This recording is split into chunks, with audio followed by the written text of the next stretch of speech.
জয় পরাজয় এখন আর সব ক্যান্ডিডেটের জয় আশা করে, তো আমি তো তার ব্যতিক্রম না। কিন্তু এখন নির্ভর করবে এই যারা ভোট দিচ্ছে তাদের উপর আর আল্লাহর উপর। এই নিয়ে এখন আর মন্তব্য করতে চাই না। আর কয়েক ঘন্টা পরে আপনারা তো এমনি খবর পাবেন। ভোটের পরিস্থিতি কি? পরিবেশ ভালো, পরিবেশ ভালো। এখন যদি তাড়াতাড়ি দেখেন কত লম্বা লাইন, এত লম্বা লাইন তো থাকার কথা না। তো ভোটটা একটু তাড়াতাড়ি যদি হয় তাহলে ভালো হয় সবাই জন্য, বাট না হলে অনেকে বিরক্ত হয়ে চলে যেতে পারে।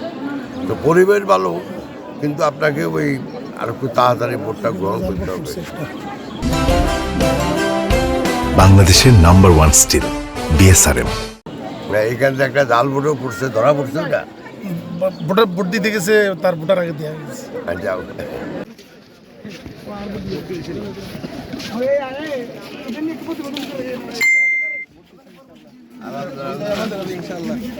দোয়া করবেন সবাই। আমরা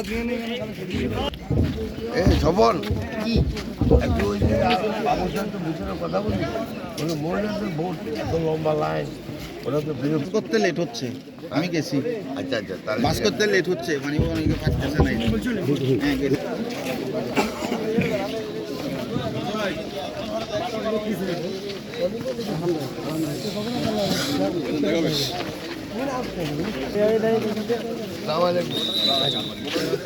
ঠিক আছে, অসুবিধা আছে।